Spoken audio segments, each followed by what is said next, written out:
name's Ana Lilia Mejia. I am the Director of New Jersey Working Families. We convene a table called Better Choices for New Jersey, where we focus on this question of fairness and equity across our state for New Jersey working families. At that table, we have a diverse group of organizations and activists who are on the front lines of dealing with issues of poverty and need across our state, that pay careful and close attention to subsidies that are given to large corporations and the wealthy in our state, and the impact that that foregone revenue actually has across the board. We know that today on tax day, our governor has talked a lot about fairness and equity, about tax fairness, and we're here to call the question on his version of tax fairness. And we're joined by two legislators, members of the Assembly, who know deeply what real tax fairness is, what real tax fairness would mean to New Jersey working families. And I want to kick it off by starting an introduction to the Speaker of the Assembly, Vincent Prieto. Thank you. Good morning, and everybody for being here. Obviously, on a day like today, we want to highlight tax fairness, and obviously tax day is sometimes a painful day for a lot of our residents. But things that we should be talking about and things that we have done in the Assembly, and when we talk about an anti-poverty, that this legislative session is something that I've taken up to help the people of the state of New Jersey, that too many of them are in poverty. When we figure in a livable wage, 2.8 million residents with 800,000 children are in poverty, so we have to help. Things that we need to do for tax fairness, a bill we just passed, the earned income tax credit, raising it to 40%. That helps the working poor of the state of New Jersey. That's very important for us. Another bill that we passed for tax fairness would be creating another 1,000 vouchers for housing assistance. That's very important. The state of New Jersey is very expensive to live in, so that is a very big component of fighting anti-poverty. And another thing that we actually have been starting the dialogue on is talking about pre-K. That's something that we need to be able to get accomplished. When we did the funding formula, it was a 5-year plan that it was supposed to be extended beyond the 30-some-odd districts that have it right now. And our goal would be to get it to another 100. And how do you fight poverty with a good education? And one of the things that is proven in education that really works is not as much as the class size or many other things. It's about early education. Pre-K education does work, and that's something we have to focus on. Things that sometimes we talk about and get mixed. Sometimes we talk about the state tax in the state of New Jersey that is very high. But one thing that I've always said, that's not something we can repeal off the bat, because that would leave a $400 million hole in our budget, that a lot of that money goes to a lot of programs that we can help a lot of people in the state of New Jersey. I've always favored in potentially phasing it out and eventually maybe raising it to the federal threshold. New Jersey's is very low, but it has to be tax fairness. And when we talk tax fairness, is not taking something that's for the upper echelon. It's something that's going to help everybody. A lot of working families in the state of New Jersey are struggling from paycheck to paycheck, and they're not leaving the state. They're actually staying here, seeing how they can make ends meet. And that's why we've been pushing for a $15 minimum wage, to be able to be a livable wage in the state of New Jersey. So this is a great day to highlight this, and I want to thank everybody for coming. Thank you so much. God bless. I want to now call the Assembly Budget Chairman, Gary Schaer, who could speak a little bit more about what real tax fairness would mean for working families. Good morning, everyone, and thank you so much for the introduction. It is always a great privilege and honor to be able to speak at the same podium as the Speaker. I've been asked to comment on the bill, or on the thought process. Let's leave that one open. The thought process being that New Jersey is in a position where it can change its current inheritance tax, which is calculated to raise approximately $450 million in this upcoming budget year, that it can tweak that number, change that number, eliminate that number in an effort to create tax fairness, and we'll put that word in quotes. It is the responsibility, as everyone here I know is aware, for the Budget Committee to meet with all the various departments of the state to find out possible savings, to find out possible priorities that are not included, to report those findings back to the Speaker for his disposition and determination. One thing that we've learned in this budget is that pensions are underfunded. K through 12 public education is underfunded. Transportation trust fund is not funded at all. Higher education is underfunded. Indeed, the list goes on and on and on. It is not my job as budget chair to involve myself with policy, but rather to involve myself with the practicalities. And the practicalities are such that $450 million, if taken out of the budget, would suggest monumental change and disruption to the budget process. The question that I think that we need to meaningfully ask ourselves is, where is that $450 million coming from? And what programs will not be funded as a result? I think it's also necessary to understand that the budget, as given to the legislature by the governor in March, reflects values of both Republican as well as Democrat. Funding has been achieved over the course of many, many years. It is time-tested. One could argue that perhaps there are new priorities or different priorities, but the budget process nonetheless is time-tested. So the question is, where is that $450 million coming from? As budget chair, I will tell you we've had the pleasure to meet with several commissioners so far, including the treasurer of the state. I'm still looking to find out where the $250 million is coming from that the governor has realized in his proposed budget for health care. Never mind $450 million in this area as well. But I look forward over the coming weeks to trying to discover that, Mr. Speaker, with your help and guidance as always. But as of now, I will tell you that there is no question that $450 million is yanked out of the budget in terms of this supposed tax relief would be extraordinarily disruptive, not only to the poor of this state, but to the middle class as well, and perhaps even more so to the middle class than to the poor. Thank you. Thank you. Through our Better Choices Coalition, we've called the question over and over again on how can New Jersey actually afford to forego additional revenue and still meet its obligations. I think many of you here have actually sat at multiple meetings and multiple speeches by legislators as well as the governor, where he has said, where many have said, we just cannot afford to do X, to do Y, to do Z. So the idea that we could continue to forego revenue, the idea that we could continue to give away resources, to, especially to the very wealthy, and then turn to New Jersey residents and say, you have to make do with less, is unfair, and we call that question every day and on tax day. It's particularly unfair for our children, who we are trying our best to prepare for a good start, a good future.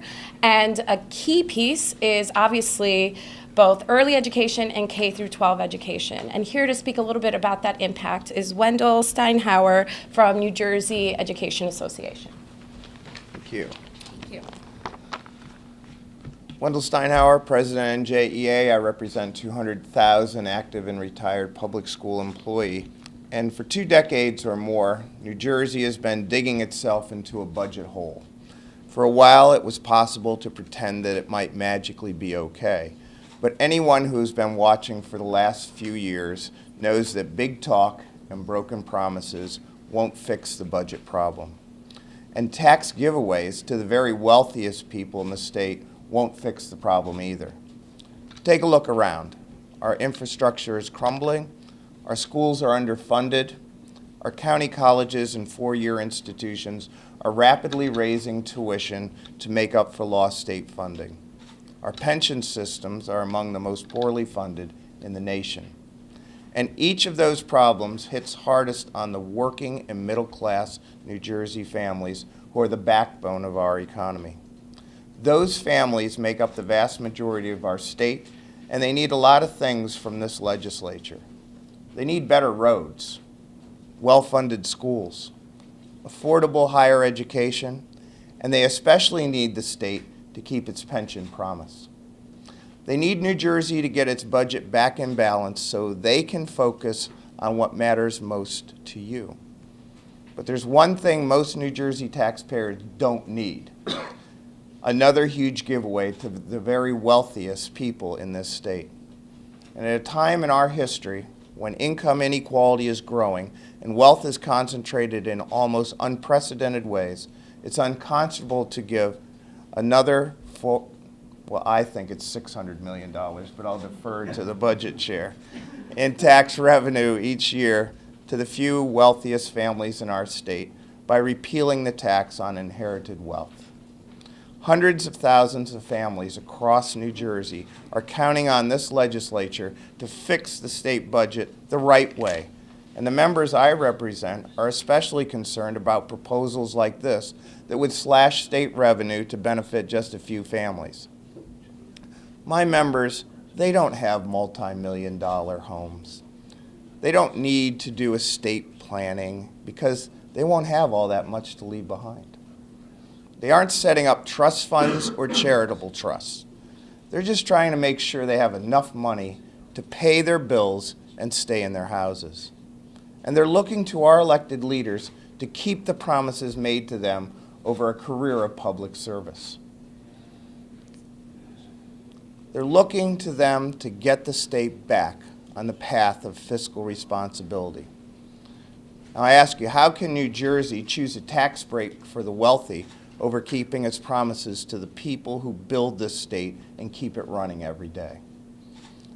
I said before that the state's been digging this hole for more than 20 years. And the first rule to follow when you're in a hole is simple: stop digging. The proposal takes a backhoe to our budget.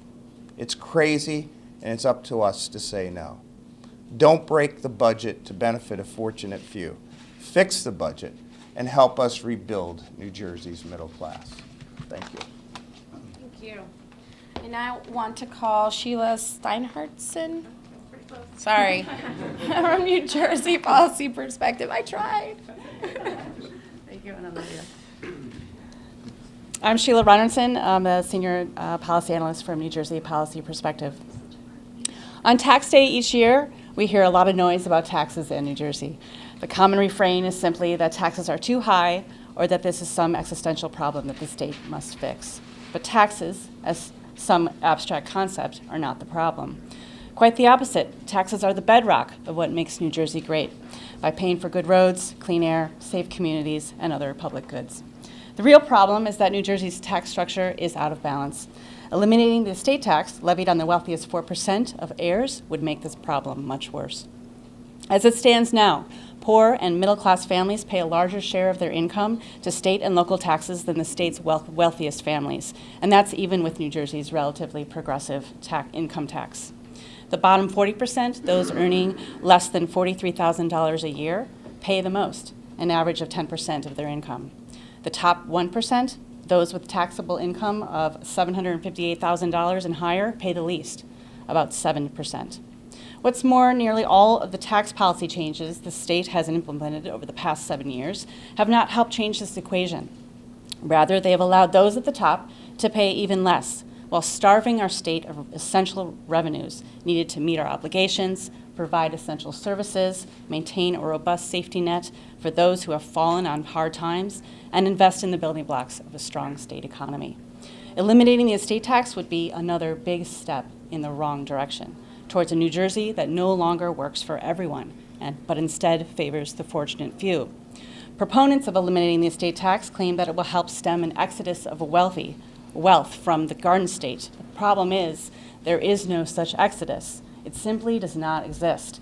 I'm not going to run down all the stats here today, but rest assured, no matter how you measure it, the number of wealthy New Jerseyans is growing, not shrinking. as are the revenues collected by the estate and the inheritance taxes. In other words, eliminating the estate tax is a solution in search of a problem. The bottom line is that New Jersey's tax structure is out of balance. The wealthy pay less, while the rest of us pay more and get less.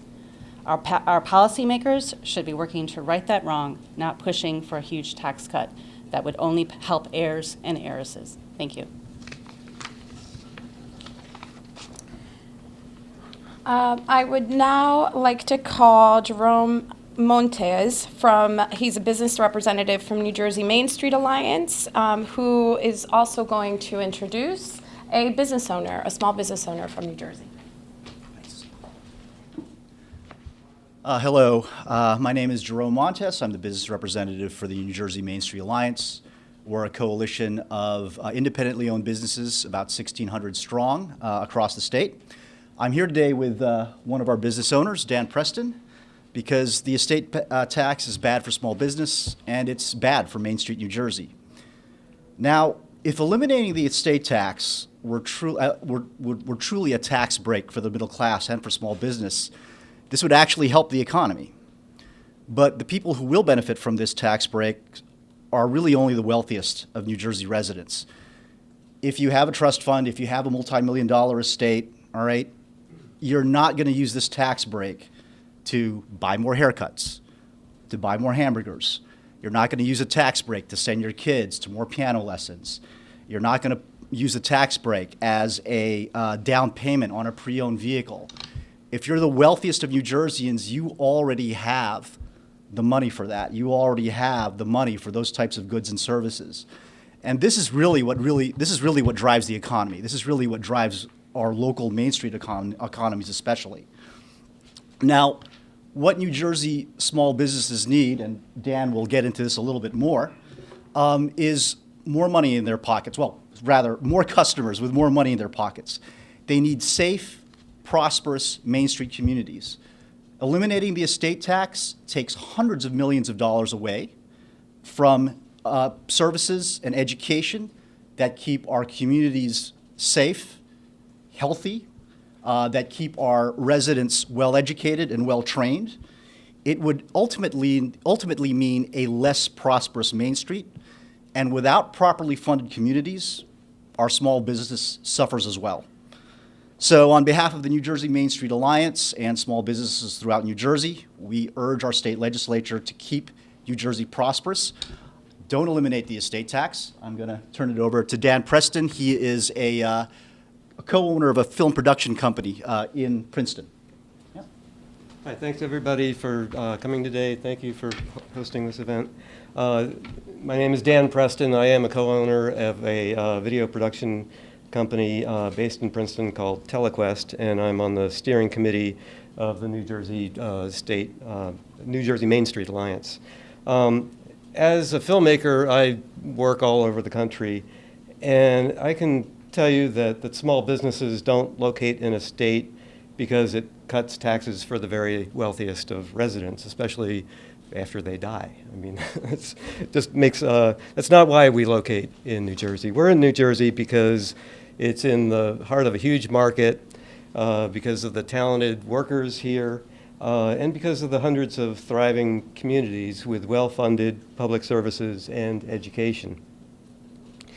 But eliminating the estate tax means endangering so many of the things that make New Jersey a great state to do business in. It would take $500 million away from public safety, healthcare, education, and an education system that trains future generations of workers and managers and entrepreneurs. Even worse, it would shift the tax burden to the middle class and lower income people who purchase the vast majority of goods from small businesses. So this discussion of cutting the estate tax in a time of grotesque income inequality, inequality that's only getting worse, strikes me as more than a little bit insane. New Jersey's state budget is starving for revenue, and cutting taxes for a tiny, wealthy minority will leave a gaping hole. Others have indicated what would have to be cut if that were the case. or also would mean raising taxes on middle-income people or small businesses like mine, who we actually believe in paying our fair share. But who would benefit from cutting the estate tax? Well, the heirs of a wealthy few, not even those wealthy business owners. It would be their heirs, who often don't even reside in New Jersey, but no doubt contribute heavily to political campaigns, which is probably the reason why this crazy idea is getting a hearing at all in the first place. So cutting the estate tax won't help your barber or your local cafe owner, your neighborhood mechanic, dry cleaner, or even your local documentary filmmaker. But it would ultimately mean a less safe environment for people like us to do business in, fewer trained workers, and fewer customers. So on behalf of the New Jersey Main Street Alliance and small businesses throughout the state, I urge our legislature to keep New Jersey safe for small business and not eliminate the estate tax. Thank you. Thank you. So, thank you, Dan. Dan spoke a little bit about how dangerous it is to find ourselves as a state with less resources to meet our obligations. And I now want to call Jeff Tittle, Executive Director of Schaer Club, who could speak to the literal danger of finding ourselves in a state with less resources to meet our obligations. Thank you. And I want to thank the speaker and applaud his efforts on tax fairness. We're here today because we already have a budget that's unfair. We have an administration who has targeted the environment and working families when it comes to balancing his budget. We have taken more than $1.2 billion out of the Clean Energy Program, which is supposed to help people make their homes more energy efficient and weatherize those homes. More than 4,000 jobs a year are lost because of that, the taking of that money. And we're using that money to pay for the lights in this building as an example of how it's being diverted. We've been taking every year between $18 and $20 million out of the spill fund, which is supposed to clean up toxic sites, and using it to plug holes in the budget, and out of the hazardous discharge fund, which is supposed to be used to help create jobs by cleaning up brownfields and putting them into productive use.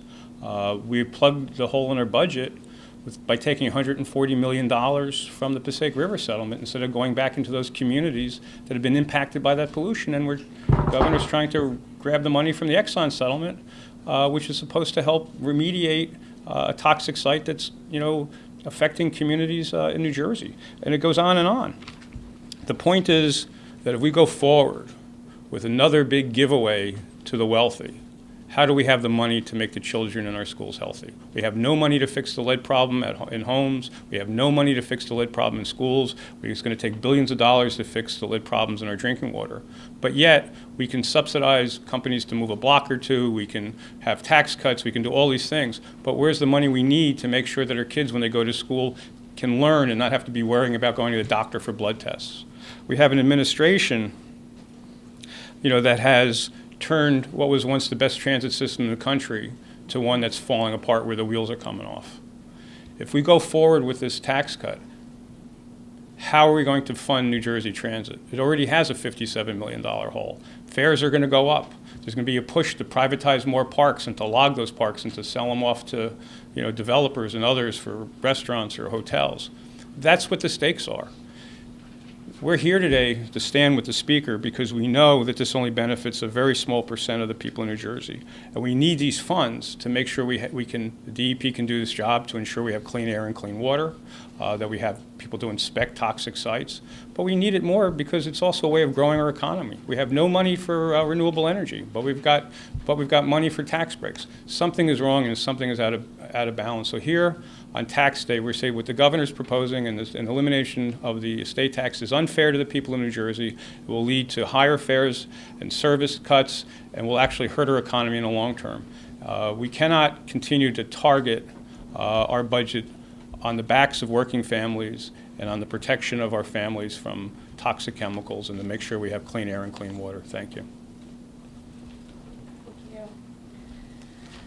To continue to talk about the environmental and global impact that these type of actions have on our state and beyond. David Pringle, Campaign Director from Clean Water Action.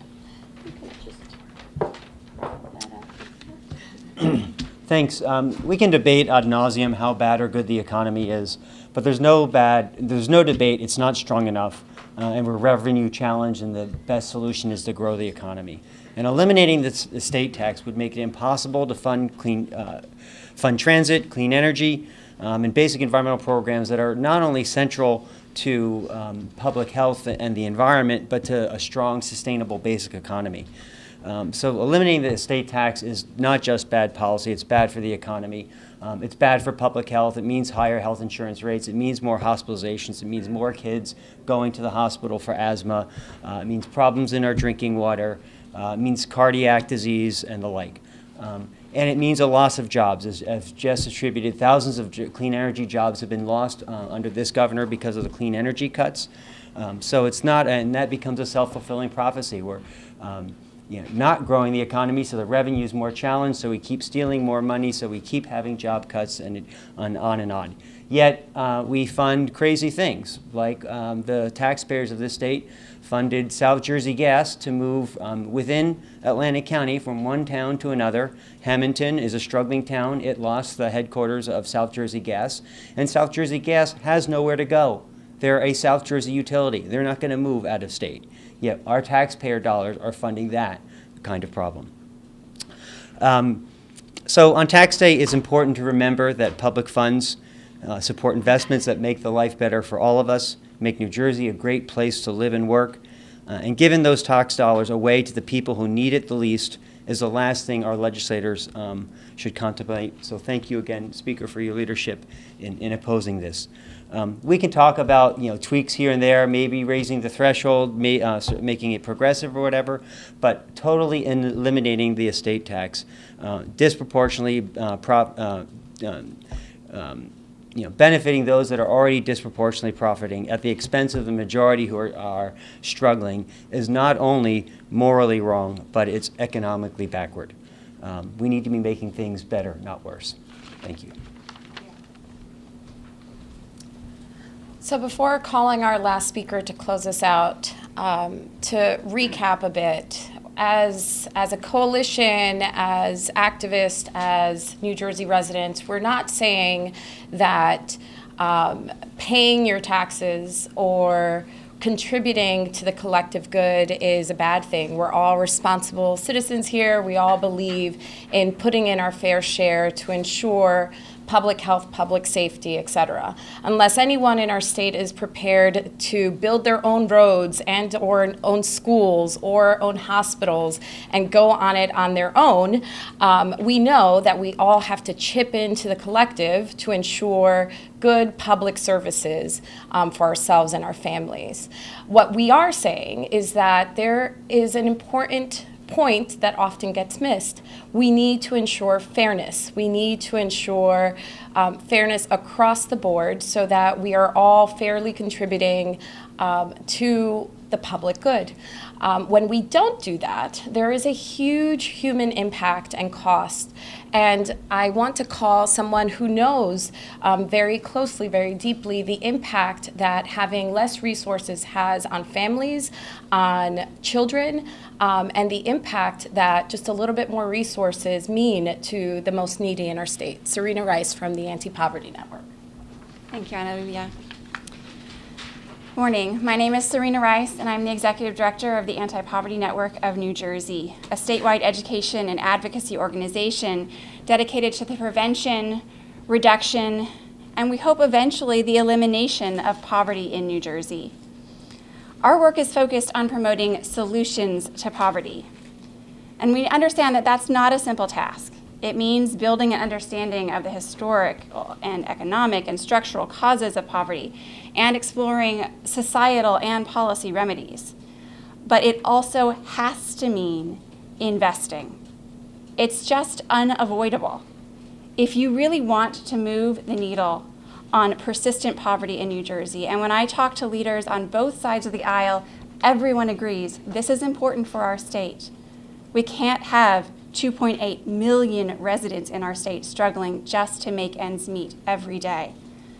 If we want to do something about that, if we want to move the needle, we can't do it in a way that costs no money. It's just not possible. When poor children enter school knowing only half of the words of their higher income peers, volunteer tutoring is not going to fill the gap of the lack of high quality preschool. When families on welfare are trying to survive on incomes well below the threshold for even extreme poverty, you can't change their lives by teaching them how to budget better. When seniors lose nutrition benefits and have to go back to deciding whether they're going to eat or whether they're going to heat their homes, food pantries cannot absorb that need without resources. And when 3 out of 4 low-income families in our state are spending more than half of their income just to keep a roof over their heads, we have an affordable housing crisis that needs investment. The good news is our legislature understands that we cannot solve poverty without investing in solutions.